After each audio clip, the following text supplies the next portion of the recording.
प्रिय भक्तों, आप सभी का धार्मिक दर्पण में हार्दिक स्वागत है। प्रातःकाल उठकर जो भी भक्त श्रद्धा और भक्ति से उत्पन्ना एकादशी की यह पावन कथा सुन लेता है, उसके जीवन के सभी संताप, कष्ट और विघ्न धीरे धीरे नष्ट हो जाते हैं। ये कथा केवल वर्णन नहीं, ये आत्मा को पवित्र करने वाली दिव्य धारा है। ये मन को शांति देती है और जीवन को सुकर्म के मार्ग पर अग्रसर करती है। आइए भक्तों, एकाग्र होकर इस पावन कथा का श्रवण करें। हे भक्तों, क्या आपने कभी अनुभव किया है कि जीवन में बिना कारण विपत्तियां बढ़ने लगती हैं? कभी मन में घोर चिंता, कभी गृह में मतभेद, कभी धन की बाधा, कभी रोग, तो कभी ऐसा समय जब मनुष्य को ईश्वर की कृपा ही एकमात्र सहारा प्रतीत होती है। ऐसे क्षणों में जो शक्ति भक्तों की रक्षा करती है, वो है एकादशी माता की दिव्य शक्ति। मुख्य कथा, उत्पन्ना एकादशी का जन्म। बहुत प्राचीन काल की बात है। देवताओं और दानवों के मध्य भीषण संग्राम छिड़ गया। दानवों का राजा मुर नामक असुर अत्यंत पराक्रमी, क्रूर और घोर तपश्चर्या का धनी था। उसने तीनों लोकों, स्वर्ग, पृथ्वी और पाताल, सभी में भय का वातावरण उत्पन्न कर दिया था। देवगण व्याकुल होकर भगवान विष्णु की शरण में पहुंचे। इंद्रदेव ने विनम्रता से निवेदन किया कि हे प्रभु, असुर मुर अत्यंत दुष्ट तथा बलशाली हो गया है। वह सभी लोकों में उत्पात मचा रहा है। हम आपकी शरण में आए हैं, कृपया हमारी रक्षा कीजिए। भगवान विष्णु बोले, देवगण, धैर्य धारण करो। अधर्म की विजय कभी संभव नहीं, धर्म सदैव विजयी होता है। और इस प्रकार विष्णु भगवान तथा मुर असुर के मध्य महायुद्ध आरंभ हुआ। विष्णु और मुर का महाशक्ति संग्राम। मुर असुर अत्यंत ताकतवर था, उसके पास अनेक वरदान थे और उसकी शक्ति निरंतर बढ़ती जा रही थी। भगवान विष्णु ने सुदर्शन चक्र, गदा और खड्ग सभी दिव्य अस्त्रों से प्रहार किए। संग्राम दिनों तक, फिर मासों तक और वर्षों तक चलता रहा। निरंतर युद्ध के कारण भगवान विष्णु को थोड़ी विश्रांति की आवश्यकता हुई। वे एक गहन पर्वतीय गुफा में प्रवेश कर योग निद्रा में लीन हो गए। दिव्य चमत्कार, एक देवी का अवतरण। मुर असुर विष्णु भगवान का पीछा करते हुए उसी गुफा तक पहुंच गया। उसने सोचा, आज ये नारायण निद्रा में है, आज ही मैं इनका संहार कर दूंगा।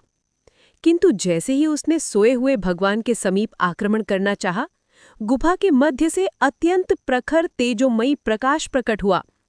उस प्रकाश से एक दिव्य कन्या उत्पन्न हुई, देवी के समान तेजस्विनी, दीप्तिमान, अपराजेय शक्ति से युक्त। उस पावन कन्या ने अद्भुत वेग से मुर असुर पर प्रहार किया और कुछ ही क्षणों में उस दुष्ट असुर का संहार कर दिया। वह दिव्य कन्या और कोई नहीं, एकादशी माता थीं। भगवान विष्णु का वरदान। जब भगवान विष्णु योग निद्रा से जागे तो उन्होंने उस दिव्य कन्या को अपने सम्मुख खड़ा देखा। वे प्रसन्न होकर बोले, देवी, आपने मेरी निद्रा के समय मेरी रक्षा की और अधर्म का नाश किया। मैं आपसे प्रसन्न हूँ। बताइए, मैं आपको क्या वर दूं? कन्या विनम्रता से बोली, प्रभु, मेरी इच्छा केवल यही है कि मैं भक्तों के लिए कल्याणकारी बनूं। जो मनुष्य मुझे श्रद्धा से स्मरण करे, वह सभी पापों से मुक्त हो जाए। भगवान विष्णु बोले, तथास्तु। आज से तुम एकादशी नाम से प्रसिद्ध होगी। तुम्हारा व्रत रखने वाले भक्त पाप, दुख, रोग और संकटों से मुक्त होंगे। और इसी प्रकार उत्पन्ना एकादशी का पावन प्रादुर्भाव हुआ। भाग 2। देवी एकादशी का प्रभाव त्रिलोकी में फैलता है। मुर असुर के संहार के पश्चात गुफा के भीतर फैला दिव्य तेज धीरे धीरे समस्त दिशाओं में फैलने लगा, मानो सूर्य की प्रभा सारे अंधकार को भेद कर जगत के प्रत्येक कोने तक पहुंच रही हो। देवगण जो युद्ध भूमि में भय और संशय से ग्रस्त थे, दूर से ही इस उज्ज्वल प्रकाश को देखकर आश्चर्यचकित रह गए। इंद्रदेव ने कहा, निश्चित ही ये कोई साधारण प्रकाश नहीं, त्रिलोकी के कल्याण का संयोग अवश्य बना है। इंद्र, वरुण, अग्नि, वायु और समस्त देवगण भगवान विष्णु के पास पहुंचे।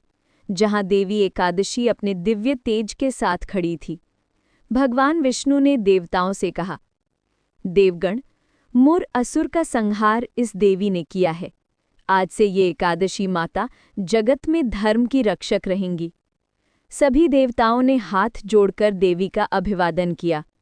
हे देवी, आपका आविर्भाव तीनों लोकों के लिए मंगलमय सिद्ध होगा। देवी एकादशी का मुख चंद्रमा की शीतलता की भांति शांत था और उनकी आंखों में अद्भुत करुणा तथा तेज झलक रहा था। देवी एकादशी का पहला वर मनुष्य जाति के लिए कल्याण। देवी ने भगवान विष्णु की ओर मुख कर कहा, प्रभु, यदि आपकी आज्ञा हो तो मैं एक वर मांगना चाहती हूँ। विष्णु बोले, देवी, तुम धर्म की मूर्ति हो, जो चाहो निसंकोच कहो। देवी बोली, प्रभु, यद्यपि दानवों के नाश से देवगण का कल्याण हो चुका है, परंतु मनुष्य लोक में पाप, मोह, क्रोध, लालच और अनगिनत विकार उनके जीवन को ग्रस्त करते रहते हैं। मैं चाहती हूँ कि जो भी मनुष्य मेरे नाम का व्रत धारण करे, उपवास रखे और सत्य तथा भक्ति का पालन करे, उसके सर्व पाप नष्ट हों। विष्णु जी ने प्रसन्न होकर कहा, देवी, तुम्हारा ये संकल्प कल्याण का कारण बनेगा। आज से जो भी मनुष्य एकादशी का व्रत रखेगा, वो 7 जन्मों के पाप से मुक्त होगा और मोक्ष का अधिकारी बनेगा। देवगण विस्मित होकर बोले, धर्म की ऐसी स्थापना पहले कभी नहीं देखी। मनुष्य लोक को देवी का संदेश। भगवान विष्णु ने एक ज्योति उत्पन्न की जो पृथ्वी लोक की दिशा में चली गई। उस ज्योति में देवी एकादशी का वचन था, हे मनुष्य, तुम्हारे जीवन में कभी यदि अंधकार छा जाए, मन विचलित हो, कर्म दुर्बल पड़ जाए और तुम्हें मार्ग न दिखे, तुम मेरे व्रत का आश्रय लो। मैं तुम्हारे मन को दृढ़ कर दूंगी, तुम्हारे पापों को नष्ट कर दूंगी और तुम्हें धर्म के मार्ग पर अग्रसर करूंगी। पृथ्वी लोक पर वो ज्योति गिरते ही वातावरण सुगंध से भर गया। वनस्पतियों में नव प्राण आया, नदियों में पवित्रता बढ़ी और अनेक महर्षियों को ध्यान में उसी दिव्य संदेश का बोध हुआ। तपोवनों में गूंज उठा एक नया उपदेश। विभिन्न आश्रमों में ऋषि मुनि ध्यानस्थ थे। जैसे ही देवी के वचनों की अनुभूति हुई, उनका अंतर मन प्रफुल्लित हो उठा। महर्षि अत्रि बोले, आज धर्म की महाशक्ति जगत में अवतरित हुई है। महर्षि भृगु ने कहा, स्त्री रूप में धर्म का ऐसा उत्थान अद्भुत है। एकादशी माता मनुष्य जाति के कल्याण की नव दिशा बनेंगी। तपोवनों में ये संदेश फैल गया कि देवी एकादशी का जन्म हो गया है। फिर विभिन्न आश्रमों के शिष्य जन जन तक ये वाणी लेकर पहुंचे। पृथ्वी के राजाओं का जागरण। जब पृथ्वी के राजा देवी की कथा सुनने लगे तो वे भी अत्यंत प्रभावित हुए। अयोध्या, मिथिला, काशी, अवंती, हस्तिनापुर सभी राज्यों में संदेश फैला कि जो मनुष्य एकादशी माता का उपवास करेगा, वो ऋण, रोग, दुख और संकट से मुक्त होगा। ये सुनकर अनेक राजाओं ने अपने राजपुरोहितों से कहा कि अब से राज्य में एकादशी के दिन दान, उपवास, सत्य तथा भक्ति अनिवार्य होंगे। नगरीय घोषणाएं होने लगीं, घरों में दीप जलने लगे, लोग अपने जीवन में एक नए आरंभ का अनुभव करने लगे। देवी एकादशी का दूसरा वर, मन को पवित्र करने का संकल्प। देवी ने भगवान विष्णु से कहा, प्रभु, केवल उपवास से ही मनुष्य का कल्याण नहीं होगा। वो भोजन छोड़ देगा, परंतु यदि उसका मन काम, क्रोध, मद, लोभ से भरा रहा तो व्रत निष्फल हो जाएगा। विष्णु भगवान ने कहा, देवी, तुम धर्म की सार थी, अपनी वाणी से मनुष्य को वास्तविक व्रत का ज्ञान दो। तब देवी बोली, हे मनुष्यों, सुनो और समझो, एकादशी का व्रत केवल अन्न त्याग का नाम नहीं, वास्तविक व्रत है अपने मन को निर्मल बनाना, अपनी वाणी को मधुर करना, अपने कर्म को पवित्र बनाना। उनकी ये वाणी त्रिलोकी में गूंज उठी। मार्गशीर्ष माह भगवान कुबेर कथा भावपूर्ण भाग 3। प्रिय भक्तों, आप सभी का इस दिव्य कथा के तृतीय भाग में पुनः हार्दिक स्वागत है। मार्गशीर्ष माह की पावन हवाओं में आज फिर हम उस गूढ़ रहस्य, उस दिव्य यात्रा की ओर चलने वाले हैं, जहां धन के देवता भगवान कुबेर स्वयं अपने भक्तों के जीवन को नई दिशा देते हैं। थोड़ा मन शांत करें, गहरी सांस लें और अपनी आत्मा को इस दिव्य रस में डूबने दें। स्टार मार्क भाग 3, कुबेर के कोष का रहस्य। कथा शुरू होती है उसी क्षण से जब भगवान कुबेर ने अपने दिव्य विमान पुष्पक विमान को कैलाश पर्वत से उठाया और गरुड़ की गति से दिशा बदली। चारों तरफ सुवर्णमयी किरणें फैल रही थीं। स्वर्ग की हवाएं शंख की ध्वनि की तरह गूंज रही थीं और आकाश में देवगण आदरपूर्वक झुकते जा रहे थे। लेकिन आज की यात्रा साधारण नहीं थी, क्योंकि आज भगवान कुबेर एक ऐसे रहस्य को प्रकट करने वाले थे जिसे ब्रह्मांड के दुर्लभतम आत्माएं ही जानती है। कैलाश से आगे वो रहस्य लोक जैसे कोई नहीं जानता। कुबेर जी का विमान मणिमय प्रकाश की धारा को चीरता हुआ उत्तरी दिशा की ओर मुड़ा। कैलाश के पार, मेघों के पार, देवताओं के पार, और वहां पहुंचा वज्र प्रकाश का प्रदेश, जिसे अलक्ष्य लघु लोक कहा जाता है। ये वो स्थान था जहां न देवताओं की पहुंच, न राक्षसों का अस्तित्व, न मनुष्यों की कल्पना, बस एक दिव्य मौन था। और चारों ओर फैली थी सौर सोने जैसी आभा, जो सीधे कुबेर जी के हृदय से निकलती प्रतीत होती थी।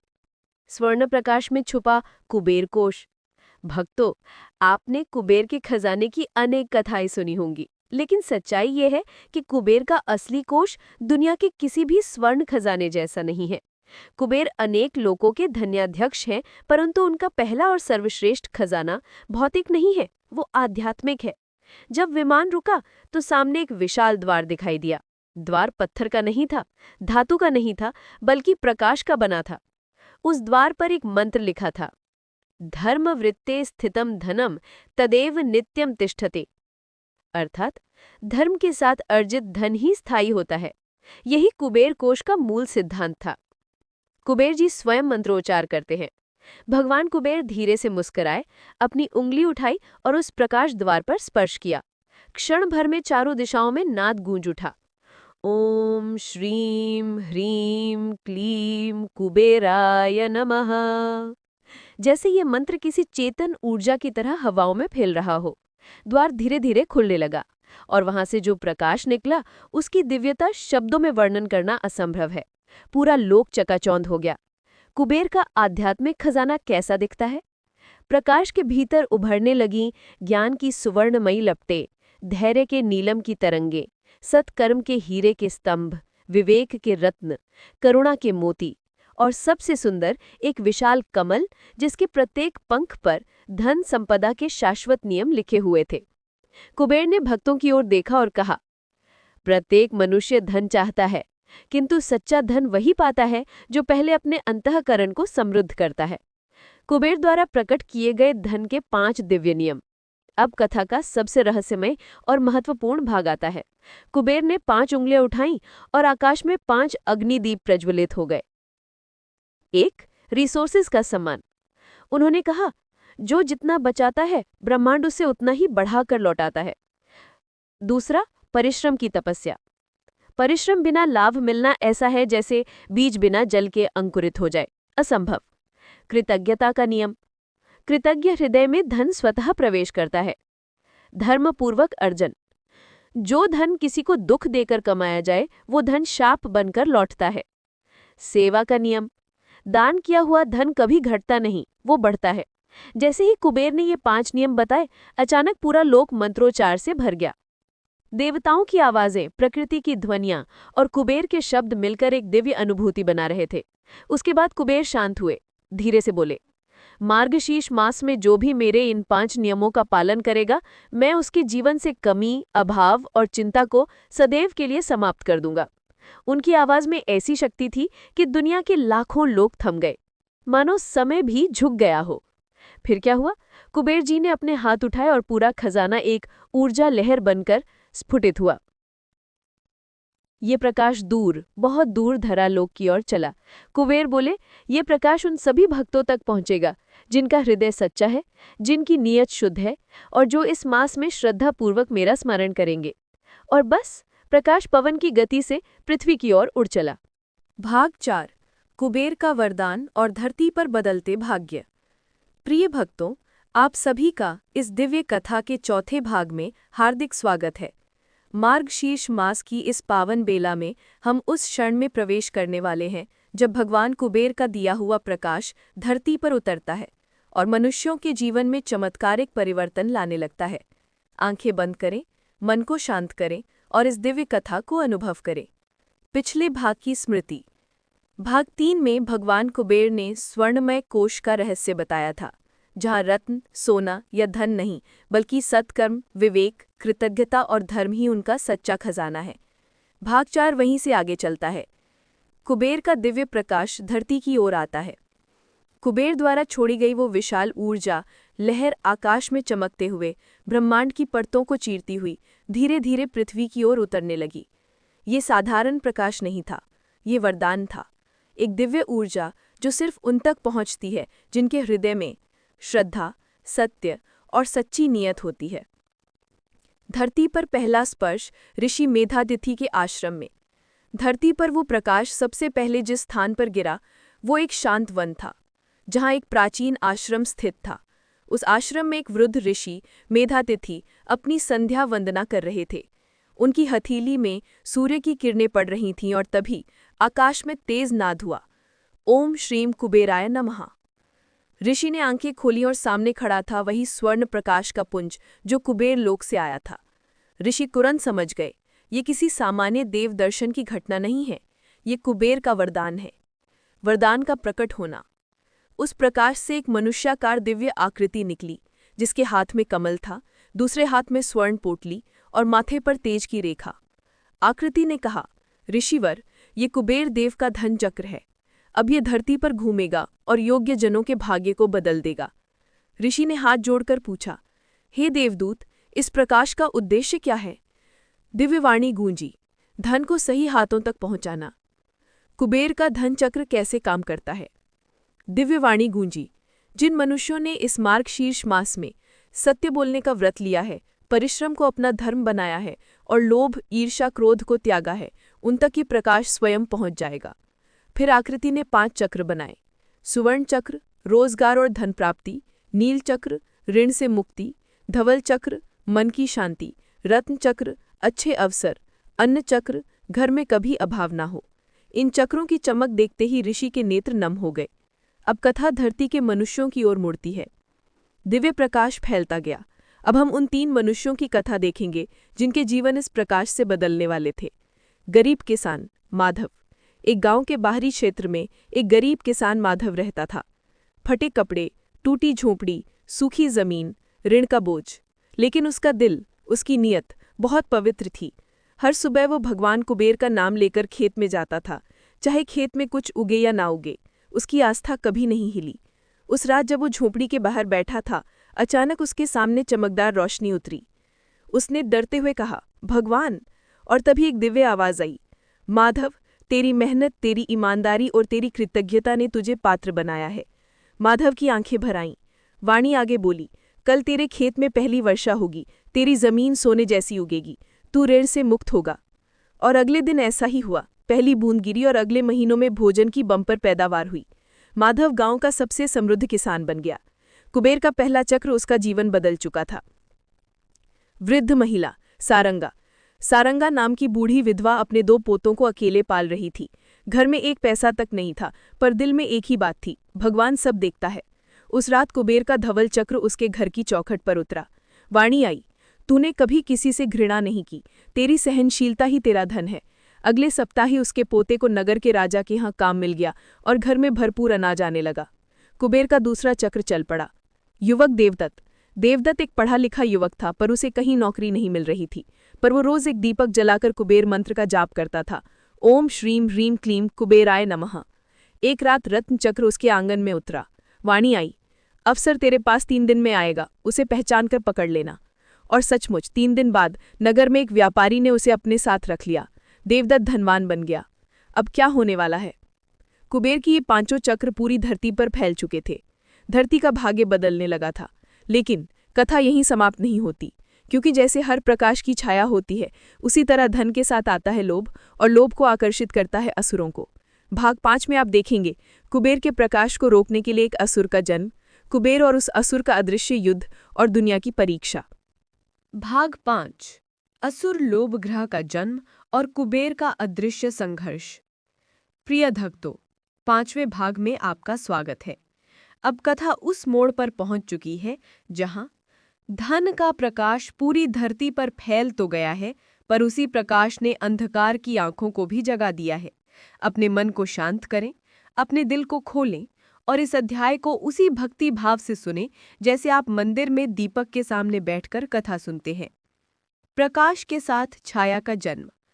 कुबेर के पांचों चक्र सुवर्ण, नील, धवल, रत्न, अन्न पूरी धरती पर फैल चुके थे। जिन लोगों के हृदय पवित्र थे उनके जीवन में सुख आने लगा, लेकिन जो लोग लोभी, ईर्ष्यालु और पाप में डूबे हुए थे उनके मन में ईर्ष्या का अग्नि ज्वाल प्रकट होने लगा और इस ईर्ष्या ने पाताल लोक में एक नई शक्ति को जन्म दिया। असुर लोभ ग्रह का जन्म। पाताल के गहन अंधकार में एक काला कमल खिला और उस कमल से एक भयानक असुर जन्मा। उसका शरीर कोयले जैसा काला, आंखें लाल अग्नि जैसी और उसका नाम पड़ा लोभ ग्रह।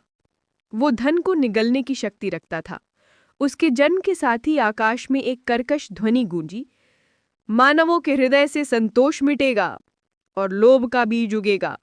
लोभ ग्रह हंसा, धन का प्रकाश, कुबेर का दिया हुआ प्रकाश, उसे मैं निगल जाऊंगा। कुबेर को संकेत मिलता है। कुबेर लोक में भगवान कुबेर अपने रत्न सिंहासन पर बैठे थे कि अचानक स्वर्ण रत्नों की चमक धीमी होने लगी। वायु भारी हो गई और एक काला धुआं कुबेर लोक की सीढ़ियों तक पहुंच गया। कुबेर ने अपनी तीसरी दृष्टि खोली और देखा, लोभ ग्रह पाताल से निकल चुका है। कुबेर ने गंभीर स्वर में कहा, धन का सबसे बड़ा शत्रु धन को पाने की इच्छा नहीं बल्कि असंतोष है। वे तुरंत दिव्य सभा के लिए उठ खड़े हुए। देव सभा में संकट का ऐलान। देवगण एकत्र हुए, वरुण, कुबेर, चंद्र, वायु और यक्षगण। कुबेर ने कहा, लोभ ग्रह मनुष्यों के हृदय में प्रवेश करेगा। वो श्रम को नष्ट करेगा, संतोष को मिटाएगा और धन को अभिशाप बना देगा। वायुदेव ने पूछा, प्रभो, समाधान क्या है? कुबेर बोले, मनुष्य की परीक्षा। सही मनुष्य को ही धन मिलेगा। धरती पर लोभ ग्रह का पहला कदम। धरती की सीमा पर पहुंचते ही लोभ ग्रह ने अपना पहला प्रहार किया। जिनके घर में अभी अभी कुबेर का प्रकाश आया था, वहीं पर बेवजह तनाव, लालच और झगड़े उभरने लगे। किसान माधव की परीक्षा। माधव के खेत में जब फसल झूम रही थी, उसी समय लोभ ग्रह ने फुसफुसाया, और अधिक और अधिक। माधव एक पल के लिए विचलित हुआ, पर उसने तुरंत अपने हृदय पर हाथ रखा। हे कुबेर देव, आपने जितना दिया मेरे लिए वही काफी है। उस क्षण लोभ ग्रह पीछे हट गया। माधव परीक्षा में सफल हुआ। वृद्ध सारंगा की परीक्षा। लोभ ग्रह ने उसके घर में जाकर कहा, अन्न आया है, इसे छिपा ले, किसी से बांट मत देना। लेकिन सारंगा ने मुस्कुराते हुए कहा, बेटा, मेरे जीवन का नियम है, जो मिले वो बांट कर खाना। कुबेर का धन भंडार से नहीं, दिल से बढ़ता है। आवाज कांप गई। लोभ ग्रह उसे छू भी न सका। देवदत्त की परीक्षा। देवदत्त को व्यापारी ने काम दिया था। लोभ ग्रह उसके पास आया और बोला, तुझे बड़ा व्यापारी बनना है तो झूठ बोल, धोखा दे, तभी उन्नति होगी। देवदत्त का मन डगमगाया, पर उसने तुरंत दीपक के सामने प्रणाम किया। हे कुबेर देव, आपका दिया अवसर पवित्र है, मैं पाप से कभी उन्नति नहीं लूंगा। लोभ ग्रह क्रोधित होकर पीछे हट गया। कुबेर का अदृश्य संघर्ष शुरू। पाताल से आए अंधकार और कुबेर के प्रकाश के बीच में पहला अदृश्य युद्ध शुरू हो चुका था। हर मनुष्य एक रणभूमि बन चुका था। लोभ बनाम संतोष, पाप बनाम धर्म, अंधकार बनाम प्रकाश। कुबेर दूर बैठे सब देख रहे थे। उनकी आंखों में चिंता नहीं बल्कि विश्वास था। कुबेर बोले, जब तक मनुष्य धर्म को पकड़े रहेगा, धन कभी विनाशक नहीं, कल्याणकारी बनेगा। भाग 6। धन ज्योति का अवतरण और लोभ ग्रह का पहला महाप्रहार। प्रिय भक्तों, भाग 6 में आपका पुनः स्वागत है। अब कथा वहां पहुंच चुकी है जहां शुरू होता है धन की रक्षा का पहला दिव्य युद्ध। नीचे धरती, ऊपर स्वर्ग और बीच में कुबेर की दिव्य दृष्टि। कहानी की डोरी कसकर पकड़ लीजिए, क्योंकि अब चमत्कारों का समय आने वाला है। लोभ ग्रह का पहला बड़ा हमला। पहले 5 छोटे हमले करने के बाद लोभ ग्रह अब ये समझ चुका था, जब तक मैं मानवों के हृदय तोड़ नहीं देता, कुबेर का प्रकाश मिट नहीं सकता। वो एक पहाड़ की चोटी पर खड़ा होकर चिल्लाया, अब मैं पूरी धरती को लोभ में जकड़ूंगा। उसकी चीख सुनते ही आसमान में काले बादल छा गए। ओस की जगह राख गिरने लगी। हवा भारी और लाल हो गई और धरती पर बेचैनी फैलने लगी। उसने अपनी हथेली आसमान की ओर उठाई। उसकी हथेली से काले रंग की 3 लपटें निकलीं। ये थीं उसके 3 हथियार। कुत्सित वासना, मनुष्य को गलत इच्छाओं की ओर धकेलना, द्वेष ज्वाला, ईर्ष्या को बढ़ाना, अधर्म छाया, ये भ्रम पैदा करना कि गलत रास्ता ही सबसे आसान है। इन तीनों हथियारों का लक्ष्य था कुबेर का प्रकाश धुंधला कर देना। कुबेर लोक में हलचल। कुबेर लोक में अचानक रत्न सिंहासन कांपने लगा। स्वर्ण वृक्षों का तेज कम होने लगा। यक्षगण घबराए हुए इधर उधर दौड़े। तभी महाद्वार से एक यक्ष अंदर आया। प्रभु, लोभग्रह ने अपना 3 स्तरीय प्रहार शुरू कर दिया है। कुबेर ने अपनी आंखें बंद की और ध्यान लगाया। उनकी अंतर्दृष्टि ने धरती के हालात देखे। उनका चेहरा गंभीर हो गया। वो धीरे बोले, अब समय आ गया है धन ज्योति को जगाने का। कुबेर का दिव्य शस्त्र धन ज्योति। भक्तों, आपने बहुत से देवअस्त्रों के नाम सुने होंगे, ब्रह्मास्त्र, पाशुपतास्त्र, नारायणास्त्र। पर आज जो अस्त्र प्रकट होने जा रहा है वो अलग है। ये धन का नहीं, धर्म और संतोष का अस्त्र है। कुबेर अपने रत्न महल के सबसे भीतर वाले कक्ष में पहुंचे। ये स्थान इतना तेजस्वी था कि साधारण देवता भी अंदर नहीं जा सकते थे। वहां एक लंबा दिव्य दीपक रखा था, जिसका प्रकाश सूर्य जैसा और ध्वनि समुद्र जैसी थी। कुबेर ने प्रणाम किया और बोले, हे धनज्योति, तुम्हें जगाने का समय आ गया है। दीपक कांपा और फिर चमक उठा। इतना प्रकाश फैला कि स्वर्ग लोक तक रोशन हो गया। जैसे ही धनज्योति जागी, लोभग्रह पीछे चिल्लाया। आकाश की कालिख टूटने लगी। धरती की हवा पवित्र होने लगी। धनज्योति ने कहा, प्रभु, मेरा उद्देश्य क्या है? कुबेर बोले, मनुष्य के हृदय में वो रोशनी पहुंचाना जो लोभ को जला दे और संतोष को स्थिर कर दे। धनज्योति ने वचन दिया, मैं आपकी इच्छा पूरी करूंगा प्रभु। धरती पर पहला चमत्कार। लोभग्रह ने जैसे ही अपनी 3 काली लपटें धरती पर छोड़ीं, उसी क्षण कुबेर की धनज्योति 3 हिस्सों में विभाजित होकर धरती की ओर उतरने लगी।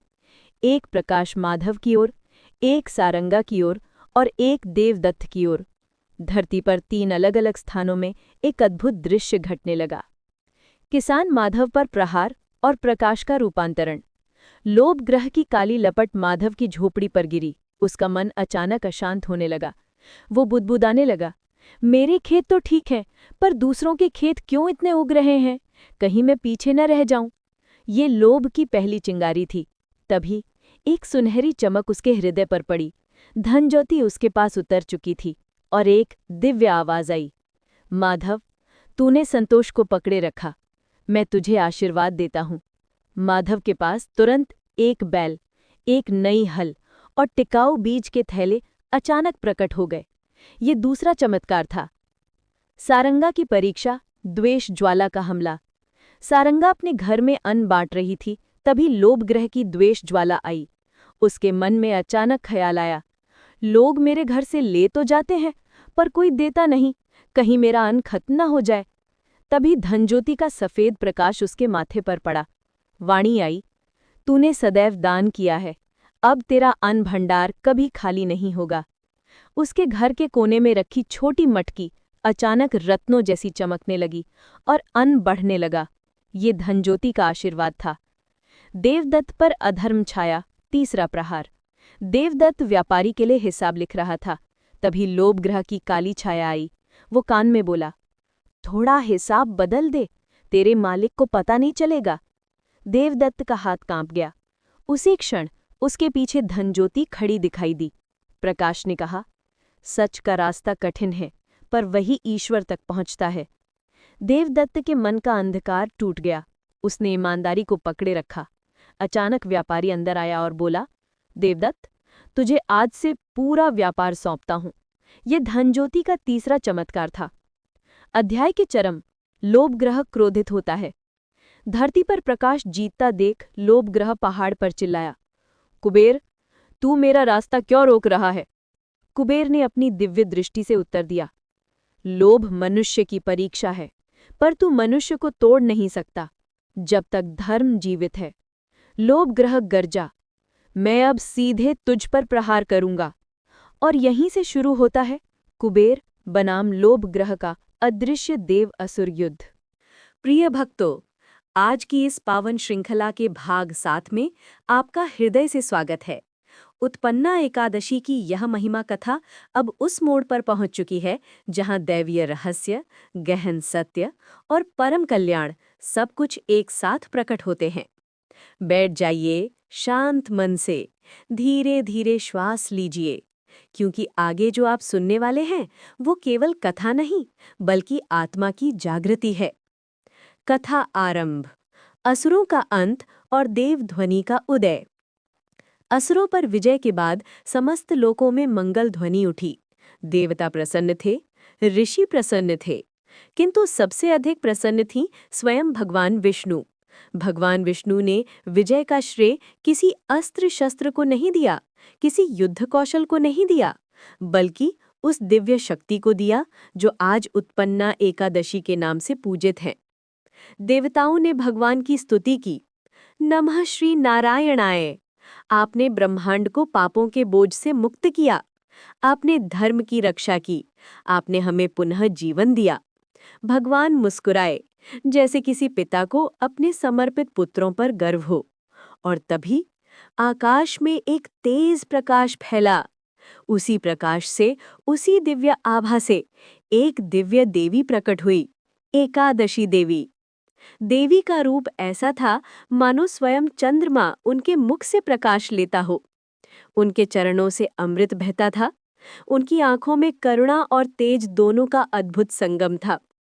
देवताओं ने उन्हें प्रणाम किया। जय हो, जय हो, आप पापों का नाश करने वाली, धर्म की रक्षा करने वाली भगवान की अनंत शक्ति है। वो मंद मुस्कुराईं, जैसे संपूर्ण सृष्टि को आशीर्वाद दे रही हों। भगवान विष्णु ने कहा, हे देवियों और सज्जनों, यह है उत्पन्ना एकादशी, जिनके व्रत, पूजा और स्मरण से मनुष्य के जन्म जन्मांतरों के पाप समाप्त हो जाते हैं। उत्पन्ना देवी का पहला वचन। देवी ने अपनी मधुर, शांत, दिव्यवाणी खोली। हे प्रभु, आपकी इच्छा से मैं प्रकट हुई हूँ। अब आप मुझे आदेश दें कि मैं किस प्रकार लोकों में भक्तों का उद्धार करूं। भगवान विष्णु बोले, हे देवी, तुम पृथ्वी पर जाओ, भक्तों को पवित्र करो, उन्हें पापों से मुक्त करो, उनके जीवन में भक्ति, शांति और आनंद भर दो। जो मनुष्य तुम्हारा व्रत रखेगा, तुम्हें नमस्कार करेगा, तुम्हारी कथा सुनेगा, वो मेरे परम धाम को प्राप्त होगा। देवी ने प्रणाम किया और हृदय में एक दिव्य संकल्प उत्पन्न हुआ। अब मैं सदैव भक्तों की रक्षा करूंगी। नर नारी का बड़ा सौभाग्य, एकादशी का आश्वासन। देवी एक पल के लिए शांत हुई, फिर उन्होंने घोषणा की, हे मानवों, हे पृथ्वी के वासियों, सुनो और याद रखो, जो व्यक्ति उत्पन्ना एकादशी को सत्य, संयम और श्रद्धा से व्रत करेगा, उसके हृदय के सारे दुख मिट जाएंगे। उसकी पीड़ा, उसके पाप, उसके दोष, उसकी दुर्बलताएं सब समाप्त हो जाएंगी और वो ऐसा उज्जवल हो जाएगा जैसे बादल हटने पर सूर्य चमकता है। सृष्टि स्तब्ध थी, हर शब्द ऊर्जा बनकर फैल रहा था। देव ऋषियों का प्रश्न, मनुष्य व्रत कैसे करे? देवताओं ने हाथ जोड़कर पूछा, माता, आपका व्रत अत्यंत पवित्र है, पर टेलस, मनुष्य इसे कैसे करे? देवी बोली, व्रत केवल शरीर का उपवास नहीं, व्रत मन का उपवास है। मन में कटुता ना हो, शब्दों में कठोरता ना हो, हृदय में क्रोध ना हो और बुद्धि में छल ना हो। एकादशी के दिन मनुष्य अपने आप को ईश्वर के चरणों में समर्पित करे। उत्पन्ना एकादशी का रहस्य, क्यों यह सबसे शक्तिशाली है? देवी ने धीमे स्वर में कहा, मैं प्रभु की प्रथम शक्ति हूँ, जिससे समस्त एकादशियां उत्पन्न हुई। मैं वही ऊर्जा हूँ जिसने असुरों का भय मिटाया, देवताओं को रक्षा दी और धर्म को पुनः जीवित किया। इसलिए जो व्यक्ति मुझे पहले पूजेगा वो हर एकादशी का फल प्राप्त करेगा। जैसे ब्रह्मांड में कोई रहस्य उजागर हो गया हो, सबके भीतर प्रकाश भर गया। भगवान विष्णु ने वचन दिया, हे देवी, तुम वह दीपक हो जो अंधकार मिटाता है, तुम वह जल हो जो पाप धोता है, और तुम वह शक्ति हो जो भक्त को मेरे हृदय से जोड़ती है। इसलिए उत्पन्ना एकादशी सभी एकादशियों में श्रेष्ठ है। देव ऋषियों ने जयघोष किया, हरि बोल, हरि बोल। पृथ्वी लोक में प्रवेश, देवी का पहला आशीर्वाद। देवी पृथ्वी की ओर बढ़ी। उनके कदमों से पृथ्वी पर पुष्प खिल रहे थे। जहां भी वो चलती वहां वातावरण सुगंधित हो जाता। पहले पहल वो एक वृद्धा स्त्री के घर पहुंची जो गरीबी, कष्ट और रोगों से घिरी हुई थी। देवी ने कहा, माँ, मैं उत्पन्ना हूँ, तुम मेरा व्रत करो, तुम्हारे घर के सारे कष्ट दूर हो जाएंगे। वृद्धा के पास भोजन नहीं था, धन नहीं था, परंतु भक्ति थी। उसने व्रत किया, श्रद्धा से, आस्था से, और उसी रात देवी ने सपने में आकर आशीर्वाद दिया।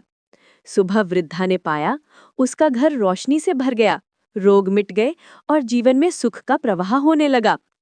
गांव में हर्ष, एकादशी की महिमा का फैलना। धीरे धीरे देवी की लीलाएं फैलने लगी। जहां भी भक्तों ने व्रत किया, चमत्कार होने लगे। किसी के घर में प्रसन्नता आई, किसी को संतान मिली, किसी का व्यापार बढ़ा, किसी का मन शांत हुआ। लोग कहते, अरे भाई, उत्पन्ना एकादशी तो भगवान का साक्षात वरदान है। ऋषियों का सभा, एकादशी का शास्त्रीय महिमा निर्धारण। एक दिन ऋषि मुनि एकत्र हुए और बोले, इस व्रत को शास्त्रों में स्थान देना चाहिए, क्योंकि यह संसार में धर्म की पुनः स्थापना करेगा। और ऐसे उत्पन्ना एकादशी को सनातन धर्म का अत्यंत पवित्र पर्व घोषित किया गया। मनुष्य का मन सबसे कठिन युद्ध भूमि। देवी ने भक्तों को समझाया, असुरों से युद्ध आसान है, पर मन के बुरे विचारों से युद्ध कठिन है। व्रत का वास्तविक उद्देश्य यही है, मन पर विजय। भक्तों ने पूछा, माता, जीत कैसे मिले? देवी बोली, हे मानवों, मनुष्य तब जीतता है जब वह ईश्वर के साथ चलने लगता है, और एकादशी वही मार्ग खोलती है। जीवन की सच्चाई, पाप केवल कर्मों से नहीं, विचारों से भी बनते हैं। देवी ने आगे कहा, कभी कभी मनुष्य पाप ये सोचकर करता है कि कोई देख नहीं रहा, लेकिन याद रखो, जो ऊपर बैठा है वो सब देख रहा है। एकादशी का व्रत मनुष्य के भीतर छिपे हुए पापों को भी धो देता है, मन को निर्मल बनाता है, हृदय को पवित्र बनाता है। उत्पन्ना एकादशी का गूढ़ फल, जन्म मरण का बंधन टूटता है। देवी ने घोषणा की, जो मनुष्य भक्ति, दया और सत्य के साथ मेरे व्रत का पालन करेगा, वह जन्म मरण के बंधन से मुक्त होगा। यह सुनकर सभी लोग स्तब्ध रह गए, क्योंकि यही तो मोक्ष का मार्ग था। भगवान विष्णु ने देवी के सम्मान में कहा, हे उत्पन्ना, जब तक यह ब्रह्मांड रहेगा, तुम्हारा नाम, तुम्हारा व्रत, तुम्हारी कथा लोकों में पूज्य रहेगी। देवी ने हाथ जोड़कर प्रणाम किया, प्रभु, मेरा जीवन तभी सार्थक है जब मैं आपके भक्तों की सेवा कर सकूं। और ऐसे उत्पन्ना एकादशी की महिमा पूरे संसार में फैल गई। हर गांव, हर नगर, हर घर इस व्रत को अपनाने लगा। कथा यहीं नहीं रुकती, अभी और रहस्य हैं, अभी और चमत्कार हैं, अभी और दिव्य संवाद हैं, जो अगले भागों में प्रकट होंगे। प्रिय भक्तों, आप सबका इस पावन कथा यात्रा के भाग 8 में हार्दिक स्वागत है। उत्पन्ना एकादशी की ये दिव्य महिमा अब उस पड़ाव पर पहुंची है जहां देवी का अनंत करुणा प्रवाह भक्तों के जीवन को बदलने लगता है। आज की कथा में आप देखेंगे कैसे एकादशी देवी दुखों के बोझ तले दबे मनुष्यों के जीवन में प्रकाश, शांति और कल्याण भर देती हैं। बैठ जाएं, मन शांत कर लें, क्योंकि आगे जो आ रहा है वो हृदय को छू लेने वाला है। फूल, देवी का पृथ्वी लोक में विचरण, करुणा का अमृत वर्षा। देवी पृथ्वी पर चल रही थीं, प्रकृति उन्हें निहार रही थी। हवा में हल्की सुगंध थी, मानो वन देवियां भी उनके आगमन पर पुष्प वर्षा कर रही हों। जैसे ही वे किसी गांव से गुजरती, वातावरण बदल जाता। कहीं निराशा थी तो आशा बन जाती, कहीं पीड़ा थी तो राहत मिल जाती, कहीं विवाद थे तो शांति फैल जाती। और इसका कारण था देवी की प्रेममयी दृष्टि। देवी ने देखा कि मनुष्य दुखों से थका हुआ है। किसी के पास धन नहीं, किसी के पास स्वास्थ्य नहीं, किसी के पास प्रेम नहीं, किसी के पास धैर्य नहीं। उन्होंने मन में कहा, मैं इन्हें ईश्वर से जोड़ूंगी। यही उत्पन्ना एकादशी का उद्देश्य है। पुष्क। प्रथम प्रसंग, गरीब किसान और देवी का अद्भुत वरदान। एक छोटा सा गांव था जहां धर्मपाल नाम का एक गरीब किसान रहता था। जीवन में संघर्ष ही संघर्ष, कभी फसल खराब, कभी रोग, कभी कर्ज। एक रात वो रोते रोते कह रहा था, हे भगवान, क्या मेरा जीवन कभी सुधरेगा? उसी समय, उसी क्षण कमरे में हल्का प्रकाश फैलने लगा। धर्मपाल घबरा गया, पर प्रकाश के भीतर से एक मधुर आवाज आई, भय मत करो, मैं उत्पन्ना हूं। धर्मपाल कांपते हुए बोला, माता, आप? देवी मुस्कुराई, हाँ पुत्र, तेरी पुकार मुझे यहाँ खींच लाई। तू मेरे व्रत का पालन कर, तेरे सारे दुख दूर हो जाएंगे। धर्मपाल ने उसी क्षण व्रत का संकल्प लिया और अगले ही महीने उसके खेतों में अप्रत्याशित रूप से हरी फसल लहलहाने लगी। गांव वाले कहते, धर्मपाल की तो किस्मत खुल गई। पर धर्मपाल जानता था, ये देवी की कृपा थी। द्वितीय प्रसंग, निर्दोष स्त्री की रक्षा। एक और गांव में एक स्त्री पर झूठा आरोप लगा दिया गया था। गांव वाले उसे दोषी समझ रहे थे। वो निराश होकर रो रही थी, हे नारायण, मुझे न्याय दीजिए। देवी उसी रात सपने में आई, बेटी, भय मत कर, सत्य की रक्षा मैं स्वयं करूंगी। तू उत्पन्ना एकादशी का व्रत कर। उसने व्रत किया, पूरे मन से, पूरी श्रद्धा से।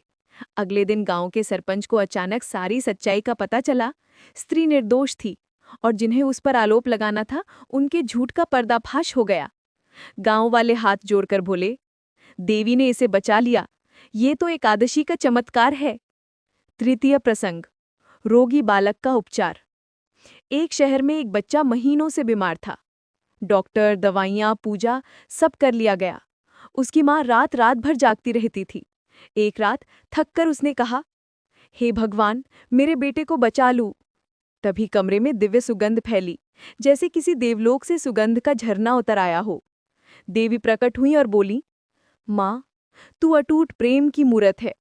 तेरे आंसू मुझे यहाँ ले आए। तू मेरे व्रत का पालन कर, तेरे पुत्र का रोग मिट जाएगा। अगले ही हफ्ते बच्चा स्वस्थ होने लगा। माँ रोते रोते देवी की मूर्ति पर झुक गई, माता, आपने मेरे जीवन को लौटा दिया। चौथा प्रसंग, मन की शांति का वरदान। देवी ने देखा कि लोग धन तो कमा रहे हैं, पर मन से बेचैन हैं। चिंता, क्रोध, ईर्ष्या, असंतोष, ये सब मनुष्य को खा रहे हैं। देवी ने कहा, मन में शांति चाहिए? तब व्रत करो, क्योंकि व्रत केवल शरीर का उपवास नहीं, ये मन का उपवास है। और सच में लाखों लोगों के मन शांत हुए। अंदर का तूफान रुक गया, विचार शुद्ध हुए, नींद सुधरी, क्रोध कम हुआ, जीवन मधुर हो गया। क्योंकि एकादशी मनुष्य को अंदर से साफ कर देती है। प्रतीक कथा, मन का युद्ध। देवी ने एक सुंदर उपमा दी। जैसे तलवार बिना धार के काम नहीं आती, वैसे मनुष्य का हृदय ईश्वर भक्ति के बिना शक्तिहीन हो जाता है। व्रत मन को तेज करता है, व्रत आत्मा को जागृत करता है, व्रत मनुष्य को ईश्वर के समीप लाता है। पांचवा प्रसंग, लोभी व्यापारी का परिवर्तन। एक लोभी व्यापारी था जो केवल धन कमाने के पीछे पड़ा रहता था। उसका मन सदा बेचैन रहता था। धन था पर सुख नहीं था। एक बार वो देवी के एक भक्त से मिला। भक्त ने कहा, भाई, तू धन तो कमा रहा है, पर शांति कहाँ है? उत्पन्ना एकादशी रखकर देख। व्यापारी ने अनमने मन से व्रत किया, पर उस दिन अपने भीतर एक अजीब शांति महसूस की, एक ऐसा सुकून जो उसने जीवन में कभी नहीं पाया था। धीरे धीरे उसका मन बदल गया। वो दान करने लगा, लोगों की मदद करने लगा और उसके जीवन में सुख का सच्चा प्रवाह आया। देवी ने कहा, जब मन बदलता है तो भाग्य बदल जाता है। देवी का उपदेश, व्रत का वास्तविक अर्थ। देवी भक्तों को समझाती थी, व्रत वो नहीं जो केवल पेट को भूखा रखे। व्रत वो है जो मन को गलत सोच से भूखा रखे। व्रत वो है जो क्रोध को रोके, ईर्ष्या को मिटाए और हृदय में प्रेम का दीप जलाए। और मानव समाज ने इसे अपनाया और समय के साथ एकादशी सबसे पवित्र पर्व बन गई। पृथ्वी पर देवी का दूरगामी प्रभाव। समय बीतता गया, लेकिन देवी की कृपा हर तरफ फैलती रही। किसी को संतान मिली, किसी को धन मिला, किसी को स्वास्थ्य मिला, किसी को शांति मिली। गांव में एक नई परंपरा शुरू हुई। हर घर में एकादशी का दीपक जलने लगा और उस दीपक की रोशनी अंधकार को मिटाती गई। उत्पन्ना एकादशी, पापों का नाश, पुण्यों का उदय। देवी ने कहा, जो भक्त मेरी कथा सुनेगा, मेरा व्रत रखेगा, भक्ति से मुझे याद करेगा, उसके जन्म जन्मांतरों के पाप नष्ट हो जाएंगे। ये केवल वरदान नहीं था, ये मानवता के लिए एक पुनर्जन्म था। भाग 8 का समापन। इस प्रकार देवी ने पृथ्वी पर भक्ति, प्रेम और कल्याण का बीज बोया। अब आगे देवी की यात्रा और भी रहस्य खोलेगी और भक्तों को और भी अद्भुत चमत्कार देखने को मिलेंगे। प्रिय भक्तों, आज हम प्रवेश कर रहे हैं उत्पन्ना एकादशी की महिमा कथा के एक ऐसे अध्याय में जहां देवी न केवल भक्तों को आशीर्वाद देती हैं, बल्कि उनकी परीक्षा लेती हैं, उनके जीवन का मार्ग बदलती हैं और उन्हें मोक्ष की दिशा में आगे बढ़ाती हैं। ये अध्याय भावना, ज्ञान, रहस्य और भक्ति सबका संगम है। बैठ जाइए, मन शांत कर लीजिए, क्योंकि ये कथा आपके हृदय को भीतर तक छू जाएगी। अधर्म का बढ़ना और देवी का ध्यान। समय धीरे धीरे बीतने लगा। पृथ्वी पर देवी की कृपा फैल रही थी, पर मनुष्यों के बीच लालच, क्रोध, मोह और अभिमान फिर से सिर उठाने लगे थे। देवी ने ये सब देखा और कहा, जब मनुष्य सुख पाता है तो वो अक्सर भूल जाता है कि वो सुख कहाँ से आया। ये सत्य हमेशा से रहा है। भक्ति में स्थिर रहना आसान नहीं। इसलिए देवी ने तय किया, अब समय है भक्तों की परीक्षा का। प्रथम परीक्षा, धनी व्यापारी का अहंकार। उसी व्यापारी की बात याद है ना, जो पहले लोभी था, पर व्रत ने उसके मन को बदल दिया था। समय के साथ उसका व्यापार बहुत बढ़ गया, धन बढ़ा, सम्मान बढ़ा, लोग उसके सामने झुकने लगे। एक दिन उसके मन में अहंकार आ गया, ये सब मेरी मेहनत है, मुझे देवी या किसी दैवी सहायता की जरूरत नहीं। देवी ने ये सुना, धैर्य से मुस्कुराई और एक हल्की परीक्षा दी। उसके व्यापार में कुछ हानि होने लगी, सौदे बिगड़ने लगे, मन बेचैन रहने लगा। व्यापारी घबराया, ये क्या हो रहा है? रात को देवी सपने में आई, पुत्र, मैंने तुम्हें शिखर पर पहुंचाया और तुमने स्रोत को ही भूल लिया।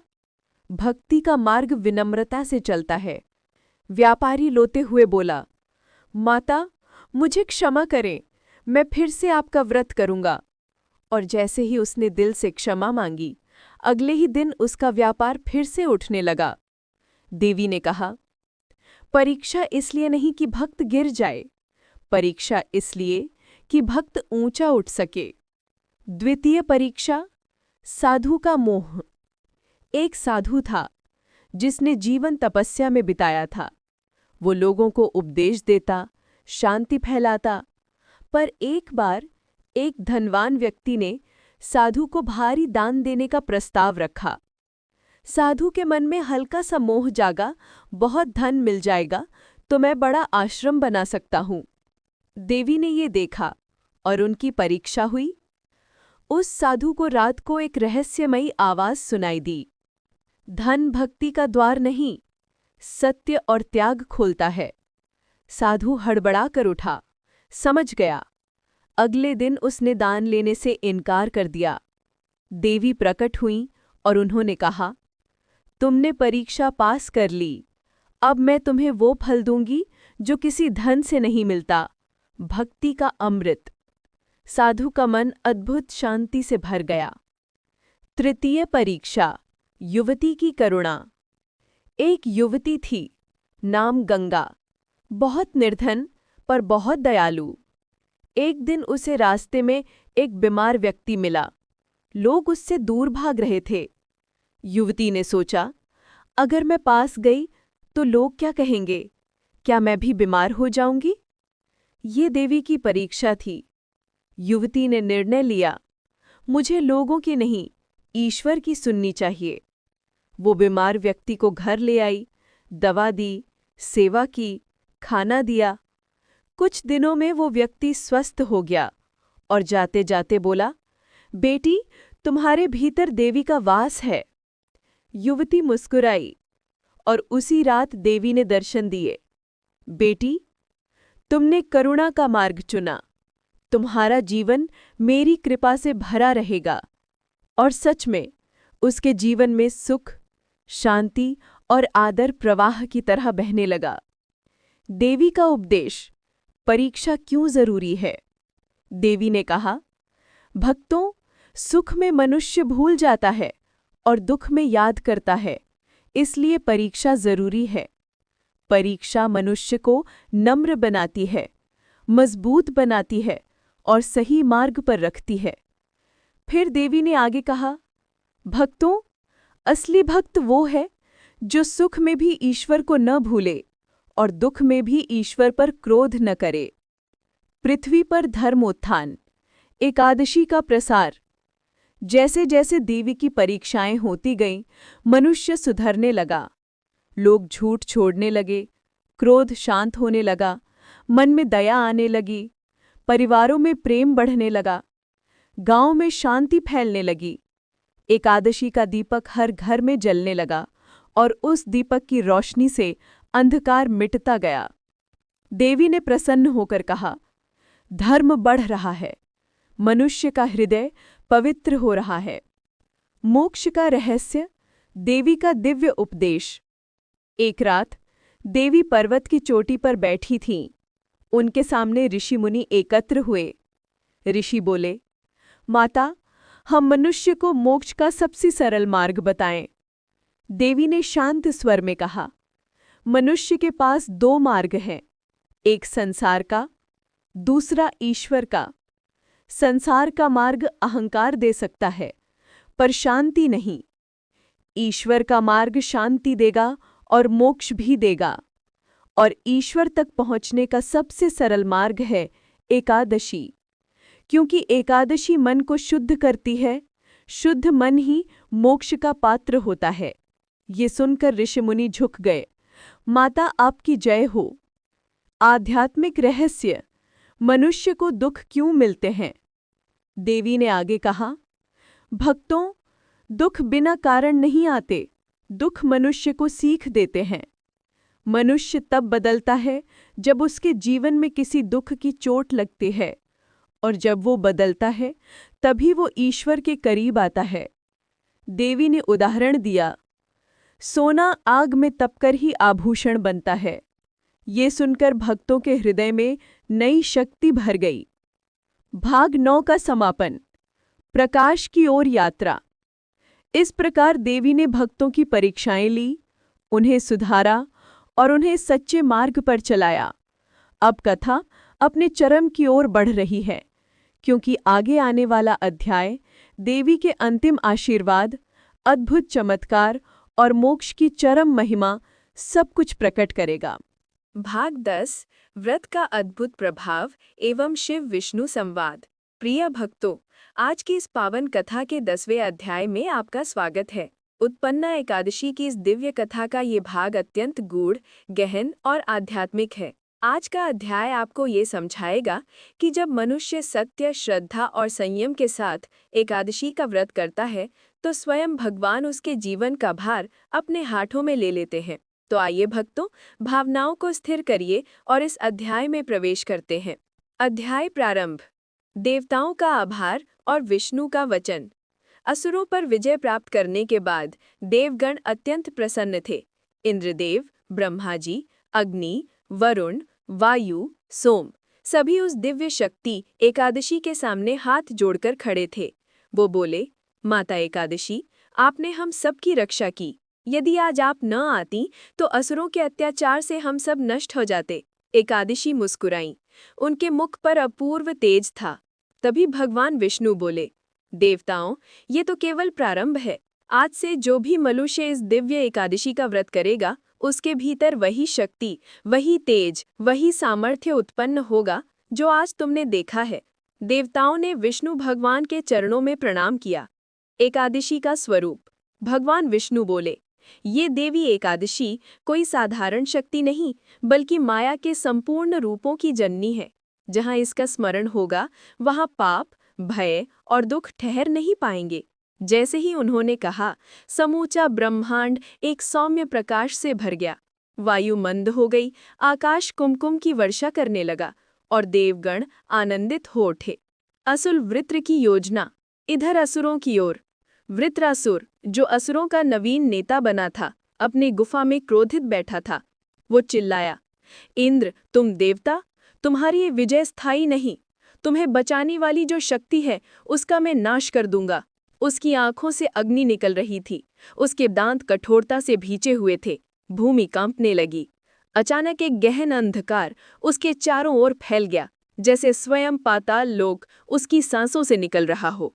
वृत्रासुर बोला, एकादशी, यदि तू और मेरे राज्य के बीच में आएगी तो मैं तुझे ही भस्म कर दूंगा। किंतु उसे ज्ञात न था, एकादशी का तेज उसके सोच से कहीं अधिक था। शिव का प्रवेश। इसी समय कैलाश पर्वत पर भगवान शिव मुस्कुरा रहे थे। उनकी जटा से गंगा बह रही थी, उनके नीलकंठ गरिमा बिखेर रहे थे। माता पार्वती ने पूछा, प्रभु, आप किस बात पर मुस्कुरा रहे हैं?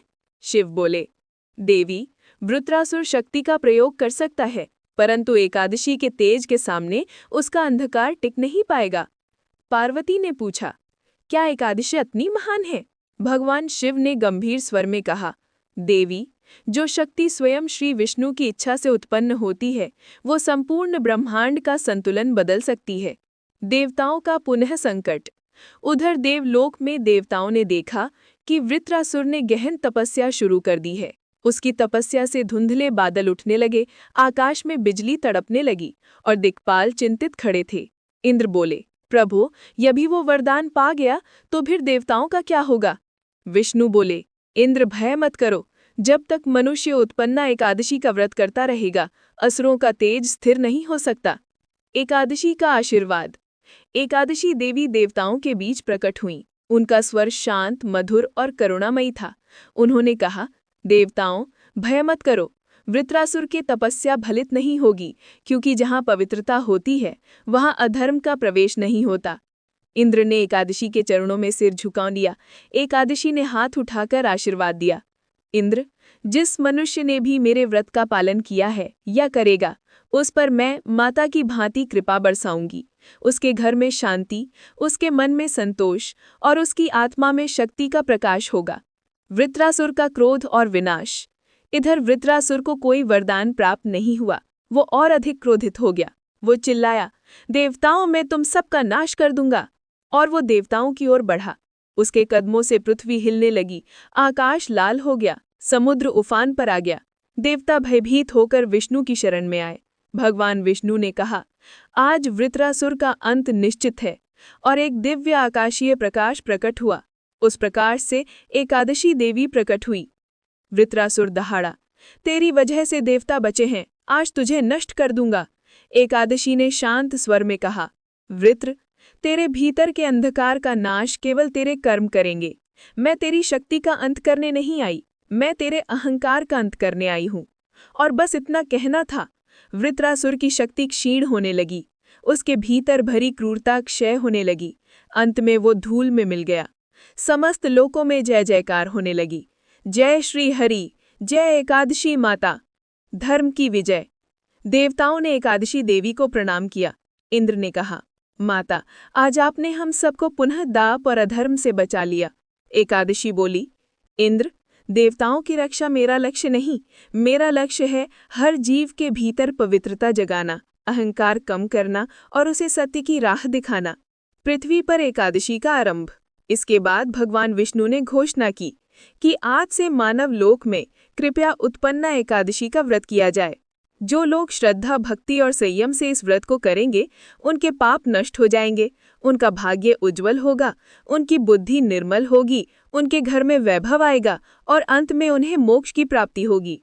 एकादशी की दिव्यता दूर दूर तक फैलने लगी। चांदनी रात और भी पवित्र हो गई। धरती पर सुगंध फैल गई। मानवों के मन में एक नए युग का आरंभ हुआ। भाग 10 का भावपूर्ण समापन। प्रिय भक्तों, इस प्रकार उत्पन्ना एकादशी का दिव्य प्रभाव देवताओं की रक्षा, पापों का विनाश और भक्तों के कल्याण का कारण बना। इस अध्याय में हमने देखा असुरों का अहंकार कैसे नष्ट होता है, क्यों एकादशी देवी स्वयं भगवान विष्णु की शक्ति है और क्यों इस व्रत का पालन करने वाला कभी अधर्म से पराजित नहीं होता। उत्पन्ना एकादशी कथा भाग 11। मानव लोक में एकादशी का प्रथम प्रभाव। प्रिय भक्तों, आप सभी भक्तों का इस पावन कथा के 11वें अध्याय में हार्दिक स्वागत है। आज का ये अध्याय अत्यंत दिव्य, अत्यंत पवित्र और अत्यंत चमत्कारी है, क्योंकि आज हम जानेंगे जब पहली बार पृथ्वी पर किसी मानव ने उत्पन्ना एकादशी का व्रत किया तो उसके जीवन में कैसी अद्भुत घटनाएं हुई। आइए भक्तों, मन को शांत कीजिए, सांसों को स्थिर कीजिए और प्रवेश करते हैं इस भावनात्मक अध्याय में। पृथ्वी पर एक दिव्य सुबह। देवताओं और असुरों की युद्ध के बाद कई वर्ष बीत गए। धरती पर ऋषि मुनि तप कर रहे थे। वनों में हरितिमा थी, नदियां स्वच्छ थीं, गांवों में सरल लोग रहते थे। परंतु एक जगह, एक गांव था जहां गरीबी, रोग और दुख ने डेरा डाला हुआ था। गांव का नाम था अग्नि तीर्थ। इस गांव में एक युवती रहती थी। उसका नाम था सत्यवती। सत्यवती अत्यंत पवित्र मन की, दयालु हृदय वाली और भगवान की अनन्य भक्त थी। लेकिन उसका जीवन कठिनाइयों से घिरा था। उसके घर में भोजन बहुत कम था, पिता बीमार थे, माता दुखों से थकी हुई थी। फिर भी सत्यवती हर सुबह भगवान विष्णु के नाम का भजन करती। गोविंदाय नमः, नारायणाय नमः। उसकी आवाज इतनी मधुर थी कि गांव के लोग कहते, बेटी सत्यवती, तू दुखों में है, पर तेरी वाणी में भगवान का तेज है। सत्यवती को दिव्य स्वप्न। एक रात, पूर्णिमा के बाद की एक शांत रात, सत्यवती सोई ही थी कि उसके कक्ष में एक दिव्य प्रकाश फैलने लगा। उस प्रकाश के केंद्र में श्री हरि विष्णु प्रकट हुए। सत्यवती कांप गई। उसने हाथ जोड़कर प्रणाम किया। भगवान विष्णु ने मधुर स्वर में कहा, बेटी सत्यवती, तुम्हारे घर का दुख, तुम्हारी गरीबी, तुम्हारी पीड़ा, सब का अंत अब निकट है। सत्यवती ने आश्चर्य से पूछा, प्रभु कैसी? भगवान बोले, उत्पन्ना एकादशी का व्रत आ रहा है। यदि तुम ये व्रत श्रद्धा से करोगी तो तुम्हारे घर की विपत्ति समाप्त हो जाएगी। इतना कहकर भगवान अंतर्धान हो गए। सत्यवती जाग उठी। उसकी आंखों में आंसू थे, परंतु मन में पहली बार आशा की किरण जली थी। व्रत का निर्णय। सुबह की लालिमा फैल चुकी थी।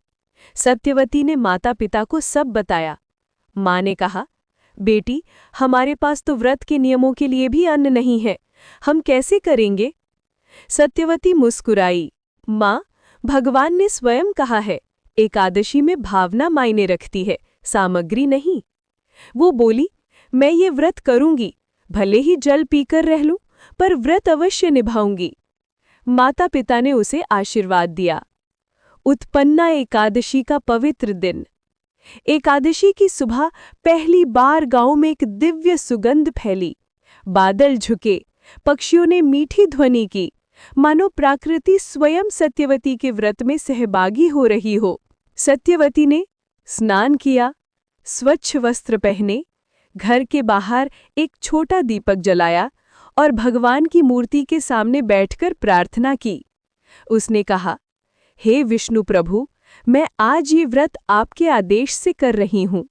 मेरे घर में दुख न रहे, मेरे पिता स्वस्थ हों, मेरी माता सुखी रहें और मेरा मन सदैव आपके चरणों में रहे। वो पूरे दिन व्रत पर रही। शाम को उसने भगवान की कथा सुनी और रात को ध्यान में लीन हो गई।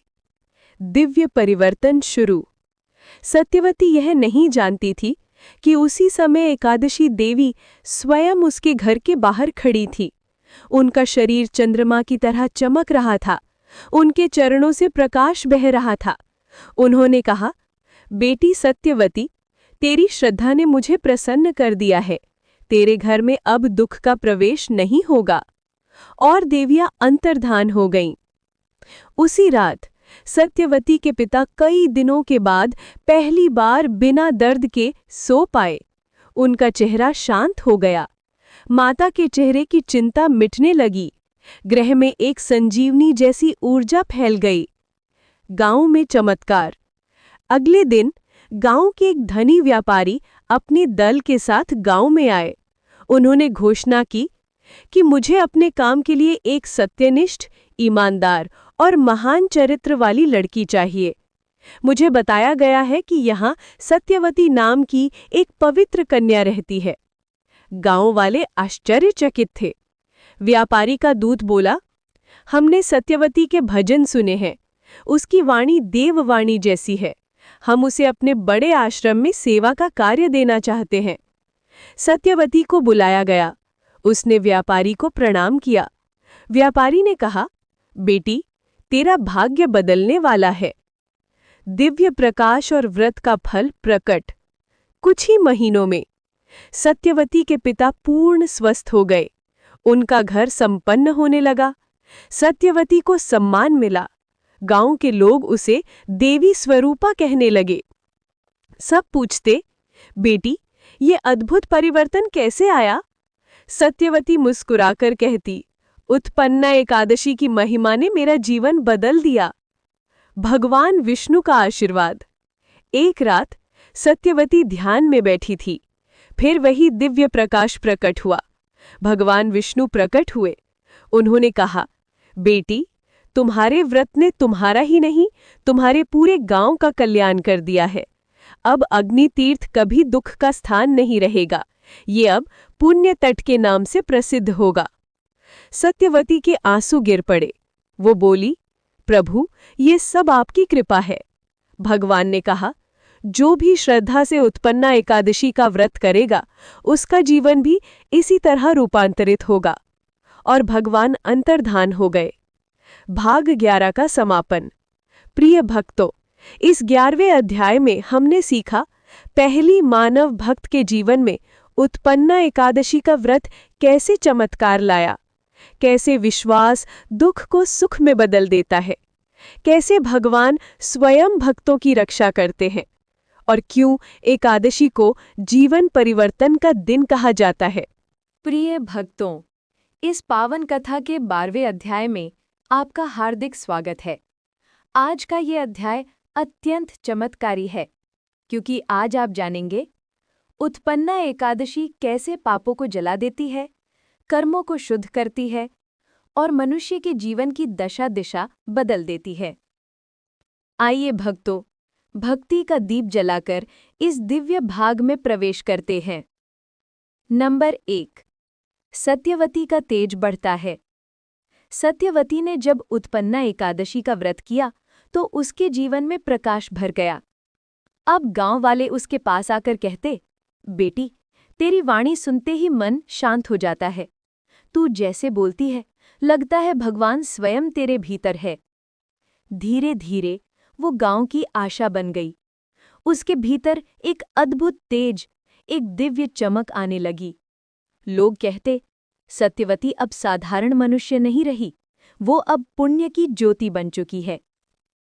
नंबर 2, पापों से ग्रसित व्यापारी। इसी समय गांव के पास एक नगर का धनी व्यापारी, नाम विश्राम सेठ। उसकी समस्या ये थी कि उसके व्यापार घाटे में थे, परिवार में कलह थी, मन में तनाव था और उसे लगता था कि जैसे कोई अदृश्य शक्ति उसे नीचे खींच रही है। वो कई पूजाएं कर चुका था, लेकिन सफल नहीं हुआ। एक दिन उसने सत्यवती के बारे में सुना। वो तुरंत उसके गांव पहुंचा। आकर बोला, बेटी, मुझे बचा ले। मेरे जीवन पर पापों का बोझ इतना बढ़ गया है कि मैं सांस भी नहीं ले पा रहा। सत्यवती ने शांत स्वर में कहा, पाप तब तक नहीं छूटते जब तक मनुष्य स्वयं बदलने का निर्णय न ले।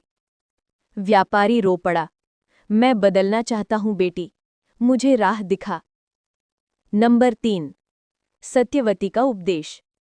सत्यवती ने कहा, सेठ जी, मनुष्य चाहे कितना भी पापी हो, पर यदि वो एक दिन सच्चे मन से भगवान के चरणों में गिर जाए तो भगवान उसके जीवन को पलट देते हैं।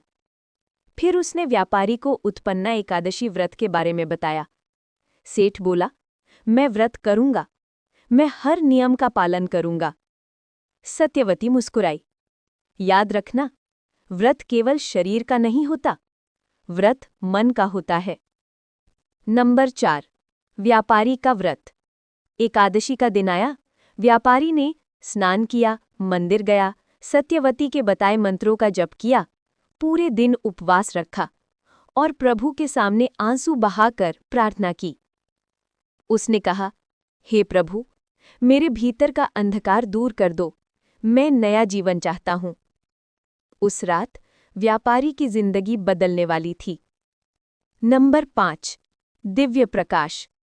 जब वो सोया तो उसे स्वप्न में वही दिव्य देवी प्रकट हुई, एकादशी माता। उनके शरीर से उजाला बरस रहा था, उनकी आंखों में करुणा थी। उन्होंने कहा, विश्राम, तूने सच्चे मन से व्रत किया है, तेरे भीतर जो पापों का अंधकार था वो अब जल चुका है। अब तेरे जीवन में नया अध्याय शुरू होगा। और जैसे ही देवी ने हाथ उठाया, एक तेज प्रकाश व्यापारी के शरीर में प्रवेश हुआ। वो घबराकर उठ गया। उसका शरीर हल्का था, मन शांत था। दशकों का बोझ जैसे एक क्षण में उतर गया हो। नंबर 6, व्यापारी का जीवन बदल जाता है। अगले ही दिन व्यापार में लाभ हुआ, परिवार में शांति आई, बेटे बेटियों में प्रेम बढ़ा, घर में सुख समृद्धि लौट आई। लोगों ने पूछा, सेठ जी, चमत्कार कैसे हुआ? वो मुस्कुराकर कहता, भगवान विष्णु की कृपा और उत्पन्ना एकादशी की महिमा। वो गांव-गांव जाकर ये व्रत फैलाने लगा। लोग उसे दानी सेठ कहने लगे। नंबर 7, सत्यवती और व्यापारी का संवाद। कुछ महीने बाद सेठ सत्यवती के पास आया। उसने कहा, बेटी, तुम्हारी वजह से मुझे नया जीवन मिला। मैं चाहता हूं लोग भी इस व्रत को करें। सत्यवती बोली, सेठ जी, यदि मनुष्य एक दिन अपने जीवन का संकल्प बदल दे तो भाग्य स्वयं बदल जाता है। उत्पन्ना एकादशी वही संकल्प का दिन है। नंबर 8, गांव का परिवर्तन। धीरे धीरे गांव के लोग व्रत करने लगे, दुख कम होने लगे, घरों में सुख आने लगा, खेतों में पैदावार बढ़ी और अग्नि तीर्थ गांव पूरे प्रदेश में प्रसिद्ध हो गया। लोग कहते, ये गांव पुण्य की धरती है, यहाँ सत्यवती और एकादशी माता का आशीर्वाद है। नंबर 9, देवलोक में हर्ष। देवताओं ने ये परिवर्तन देखा तो वे प्रसन्न हो उठे। इंद्र बोले, प्रभु, ये एकादशी व्रत सिर्फ देवताओं ही नहीं, मनुष्यों का भी कल्याण कर रहा है। भगवान विष्णु ने कहा, इंद्र, ये तो प्रारंभ है। उत्पन्ना एकादशी का व्रत मनुष्य के जीवन में प्रकाश फैलाने के लिए ही आया है। नंबर 10, भाग 12 का भावपूर्ण समापन। प्रिय भक्तों, आज के अध्याय में हमने देखा कैसे एक पापों से घिरा मनुष्य भी एकादशी व्रत से शुद्ध हो सकता है, कैसे श्रद्धा, भक्ति और संकल्प भाग्य बदल देते हैं, और क्यों एकादशी को कर्म शुद्धि का दिन कहा जाता है। भाग 13, लंका में महाभीषण तूफान। प्रिय भक्तों, आप सबका इस पावन मंगल कथा के 13वें अध्याय में हार्दिक स्वागत है, जहां पिछले भाग में हमने देखा कैसे रावण के दरबार में विभीषण की सत्यवादिता ने पूरा वातावरण हिला दिया। और आज हम उस क्षण में प्रवेश करते हैं जहां लंका की हवाओं में युद्ध, धर्म और निर्णय तीनों एक साथ गूंज रहे थे। भाग 13। लंका में रात उतर चुकी थी, लेकिन ये रात शांत नहीं थी। ये रात क्रोध, घृणा और अहंकार से भरी हुई थी। रावण अपनी सोने के सिंहासन पर बैठा, उसकी आंखों में हंकार की लपटें उठ रही थी। वो बार बार सोच रहा था, मैं राजा हूं, मैं विजेता हूं, कौन मुझे रोक सकता है। पर उसी दरबार में एक आवाज गूंजती है, कोमल, शांत लेकिन दृढ़, भैया, धर्म के आगे कोई नहीं टिक सकता। ये आवाज विभीषण की थी, विभीषण हाथ जोड़कर कहते हैं, भैया, आपने हेमा मालिनी जैसी लंका बनाई है, स्वर्ण महलों की नगरी खड़ी की है, पर कर्मों के बिना साम्राज्य नहीं टिकता। सीता माता को लौटाइए, राम जी से बैर मत रखिए, युद्ध विनाश लाएगा। पर रावण का अहंकार अब चरम पर था। वो क्रोध में चिल्लाता है, विभीषण, तुझे बार बार चेतावनी दी है विभीषण, राम एक मनुष्य मात्र है और मैं रावण हूं, 3 लोकों का विजेता। विभीषण ने एक अंतिम बार कहा, मनुष्य और भगवान के बीच का फर्क केवल समय दिखाता है भैया। तूफान शुरू, विभीषण का वनवास। अब रावण सब्र खो चुका था। वो दरबार में दहाड़ता है, विभीषण, आज से तुम मेरे भाई नहीं, मेरे शत्रु हो, जहां चाहो जाओ, मेरे राज्य से निकल जाओ। ये सुनते ही लंका के महल थर्रा उठते हैं। जो भाई एक साथ बड़े हुए थे, आज वो 2 दिशाओं में बट गए। विभीषण ने ना राग किया ना रोष, सिर्फ धीरे से सिर झुकाकर बोले, भैया, आपने तो भाई को त्यागा है, पर मैं अभी भी आपको नहीं त्याग सकता। फिर धीरे धीरे वो दरबार से निकल जाते हैं। भाग 14 युद्ध की पहली गर्जना। प्रिय भक्तों, आपका इस अलौकिक कथा के चतुर्दश भाग 14 में स्वागत है। अब कथा उस मोड़ कर पहुंच चुकी है जहां धर्म और अधर्म सीधे आमने सामने खड़े हैं। एक और भगवान राम की सत्य की सेना, दूसरी तरफ रावण की अहंकार की लंका। और आज हम प्रवेश करते हैं उस क्षण में जब युद्ध की पहली गर्जना पृथ्वी पर गूंजती है। राम सेतु पर अंतिम तैयारी। समुद्र की विशाल लहरें मानो स्वयं महायुद्ध की गवाही दे रही थी। सेतु बन चुका था, वानरों की अद्भुत शक्ति से पत्थर तैर रहे थे। हर पत्थर पर प्रभु का नाम लिखा था, राम, और उसी नाम में वो चमत्कार था जो पूरी सेना को लंका तक ले गया। नल, नील, जामवंत और हनुमान पूरी सेना को व्यवस्थित कर रहे थे। लक्ष्मण अपने धनुष के तीरों को तप रहे थे, प्रत्येक तीर में अग्नि की चमक थी। राम जी शांत बैठे समुद्र की ओर ध्यान लगाए हुए थे, मानो प्रकृति उनसे ही शक्ति ले रही हो। विभीषण का मार्गदर्शन। राम जी ने विभीषण को बुलाया और कहा, हे विभीषण, रावण की सेना कैसी है? किस दिशा से हमें आक्रमण करना चाहिए? विभीषण फोल्डेड हैंड्स बोले, प्रभु, रावण की सेना बलशाली है, पर उनमें धर्म नहीं है। धर्म के बिना शक्ति भी दुर्बल होती है। आपकी जीत निश्चित है। मैं पूरी रणनीति बताता हूँ। वानर सेना ध्यान से उनकी बातें सुनती है। ये पहली बार था जब लंका का राजकुमार राम की सेना का सेनापति बन रहा था। रावण की सभा, युद्ध का ऐलान। उधर लंका में रावण ने अपने सेनापतियों को बुलाया। वो गुस्से से कांपते हुए बोला, राम ने मेरे भाई को अपने पास रख लिया है। अब मैं केवल एक बात जानता हूं, युद्ध। मगर वहां एक आवाज उठती है, मेघनाद की। वो शांत स्वर में बोला, पिताश्री, राम कोई साधारण योद्धा नहीं, उनकी सेना अद्भुत है। हमें रणनीति से लड़ना होगा। पर रावण के कानों में रणनीति नहीं, सिर्फ प्रतिशोध गूंज रहा था। वो दहाड़ा, मेघनाद, तुम युद्ध की पहली गर्जना दोगे। और इस प्रकार लंका ने युद्ध की पहली पुकार भर दी। पहली भिड़ंत, वानर सेना वर्सेस लंका के सैनिक। सुबह का समय, सूरज की पहली किरण समुद्र पर पड़ते ही वानर सेना जोश में भर उठी। हनुमान आगे बढ़ते हुए बोले, भाइयों, आज का युद्ध धर्म के लिए है, सीता माता के लिए है, प्रभु के सम्मान के लिए है। और जय श्री राम की गूंज आकाश को चीरती चली गई। इधर लंका के द्वार खुलते हैं। सुनहरे दरवाजों से राक्षस सेना निकल रही थी। उनके शरीर विशाल, आंखें अंगारों जैसी, हाथों में त्रिशूल, गदा, तलवारें। दोनों सेनाएं आमने सामने खड़ी थीं। हवा में बिजली थी, धरती कांप रही थी। युद्ध की शुरुआत, पहली गर्जना। अचानक आकाश में एक भयंकर आवाज गूंजती है। वो मेघनाद था। उसके रथ से आग की लपटें निकल रही थीं। वो बादलों सा तेज और बिजली सा प्रचंड था। उसने पहला तीर छोड़ा। तीर हवा को चीरता हुआ वानरों के बीच विस्फोट करता है। युद्ध शुरू हो चुका था। वानर उछल पड़े, चट्टानें उठाईं, पेड़ उखाड़कर फेंके। राक्षसों ने अपने भाले घुमाए, लोगों की दाहड़ से पर्वत कांप उठे। लक्ष्मण ने देखा, मेघनाद सीधे राम जी पर निशाना साध रहा था।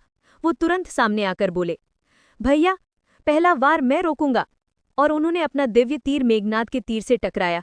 आकाश में बिजली की तरह आवाज हुई। युद्ध का पहला आकाश कंपन दुनिया ने सुना। भाग 14 का भाव। प्रिय भक्तों, आज का ये भाग बताता है कि धर्म की राह पर चलने वालों को पहली चोट हमेशा सबसे कठिन मिलती है, लेकिन पूरे ब्रह्मांड की शक्ति उनके साथ खड़ी होती है। लंका और राम की सेना अब युद्ध में उतर चुकी है। पहला तीर, पहला विस्फोट, पहली गर्जना सब हो चुके हैं। अगले भाग 15 में युद्ध अपने सबसे भीषण रूप में प्रवेश करेगा। भीषण युद्ध का चरम, मेघनाद वर्सेस लक्ष्मण। युद्ध भूमि अब पूर्ण रूप से जल चुकी थी। धरती कांप रही थी, आकाश दहाड़ रहा था। रावण की सेना और राम की सेना पूरा बल लगाकर लड़ रही थी। मेघनाद ने अचानक आकाश में गायब होकर अपनी मायावी शक्ति से हमला किया। वानरों को समझ नहीं आ रहा था कि वार किस दिशा से हो रहा है। लक्ष्मण ने तुरंत ध्यान लगाया और कहा, भैया, ये कोई साधारण युद्ध नहीं, मेघनाद अदृश्य होकर लड़ रहा है। राम जी ने शांत स्वर में कहा, हे भ्राता, उसका अंत केवल तुम ही करोगे। जांबवंत ने कहा, हे लक्ष्मण, मेघनाद को मारने के लिए पहले उसका यज्ञ नष्ट करना होगा। वो यज्ञ उसे अविजयी बना देगा यदि पूरा हो गया। लक्ष्मण और हनुमान तेज गति से उस स्थान पर पहुंचे जहां मेघनाद यज्ञ कर रहा था। मेघनाद ने क्रोधित होकर कहा, लक्ष्मण, आज तुम्हारा अंत निश्चित है। पर लक्ष्मण शांत थे। उनके तीर में धर्म की अग्नि थी। दोनों के बीच जो युद्ध हुआ वो आकाश को फाड़ देने वाला था। अंततः लक्ष्मण का एक दिव्य तीर सीधा मेघनाद के हृदय में धंस गया। मेघनाद धरती पर गिरा और बोला, राम, सच्चा धर्म वही है जो सत्य पर आधारित हो। और वह युद्ध भूमि में गिरकर सदा के लिए शांत हो गया। आरोबाणा, रावण का क्रोध, अंतिम युद्ध का आरंभ। मेघनाद की मृत्यु की खबर रावण के कानों तक पहुंची। उसकी आंखों में आग भर गई। वो दहाड़ा, राम, आज मैं तुझे नष्ट कर दूंगा। तूने मेरे पुत्र को मार दिया। लेकिन अफसोस, अहंकार कभी सच्चाई को नहीं देख पाता। रावण ने अपना विशाल रथ सजाया, अपने 10 मुखों से अग्नि निकली और वो युद्ध भूमि में उतरा। उसकी दहाड़ ने वानरों के हृदय कंपा दिए। पर राम जी शांत खड़े थे। उनकी आंखों में केवल सत्य का तेज था। और ब्लॉरर स्टाइलो, राम रावण का अंतिम निर्णायक युद्ध। दोनों महान योद्धाओं के बीच भयानक युद्ध प्रारंभ हुआ। राम का हर तीर जैसे प्रकाश का बाण हो, रावण का हर वार जैसे पर्वत का गिरना हो। वानर सेना दूर खड़ी होकर यह अलौकिक दृश्य देख रही थी। रावण बार बार शक्ति बदलता, बार बार नया रूप बनाता, बार बार नई माया रचता। लेकिन राम जी के प्रत्येक तीर उसकी माया चीरते जाते। अंततः वो क्षण आया जब रावण अपने पूर्ण रूप में खड़ा था। 10 सिर, 20 भुजाएं, भयानक तेज, राम जी के सामने गरजता हुआ। तभी विभीषण बोले, प्रभु, इसके शरीर का रहस्य यही है, जब तक इसके नाभि में स्थित अमृत कलश नहीं फूटता यह नहीं मरेगा। राम जी ने धनुष ताना, आंखें बंद की, मन को केंद्रित किया और बोले, हे अधर्म, आज तेरा अंत निश्चित है। एक दिव्य तेजस्वी प्रकाशमान तीर आकाश को चीरता हुआ सीधा रावण की नाभि में जा लगा। रावण के 10 सिर एक साथ चीख उठे। उसका शरीर कांपा और वो एक महान वृक्ष की तरह धरती पर गिर पड़ा। धर्म की विजय हो चुकी थी, अधर्म का अंत हो गया। स्मिरमाणा सीता माता की वापसी। लंका अब शांत थी, युद्ध समाप्त हो चुका था। हनुमान माता सीता के पास पहुंचे और फोल्डेड हैंड्स बोले, मातेश्वरी, रावण का वध हो गया है, अब आप राम जी से मिलने चलें। सीता जी की आंखें भर आईं। लंबे समय बाद उनका दुख समाप्त होने वाला था। राम जी की आंखों में भी भावनाओं का ज्वार उमड़ आया था। सीता जी उनके सामने आईं और युद्ध भूमि का वातावरण एक पल को पूर्ण रूप से शांत हो गया। सन हाइलाइटर, अयोध्या की ओर वापसी, विजय का उत्सव। लंका का अंत हुआ, विभीषण को लंका का राजा बनाया गया। सभी वानर वीर आनंदित थे। राम, लक्ष्मण, सीता और हनुमान सभी पुष्पक विमान पर अयोध्या की ओर लौट रहे थे। अयोध्या में दीपक जल रहे थे, हर घर सजे थे, पूरी नगरी खुश थी। राम जी का राज्याभिषेक हुआ और राम राज्य की स्थापना हुई। स्टार बालक के लिए व्यू और भक्त 15 का संदेश। समापन। प्रिय भक्तों, ये कथा हमें सिखाती है कि चाहे अधर्म कितना भी शक्तिशाली क्यों न हो, सत्य हमेशा जीतता है। जो मनुष्य धर्म, प्रेम और करुणा के मार्ग पर चलता है, उसके ऊपर स्वयं भगवान की कृपा रहती है। कठिनाई कितनी भी बड़ी हो, हनुमान जैसे भक्त साथ हो तो विजय निश्चित है। 10 आउटरो, जैसा आपने कहा। प्रिय भक्तों, अगर आपको ये कथा पसंद आई हो तो धार्मिक दर्पण चैनल को लाइक करें, शेयर करें, सब्सक्राइब करें और घंटी का निशान दबाएं ताकि अगली दिव्य कथाएं सबसे पहले आपको मिलें।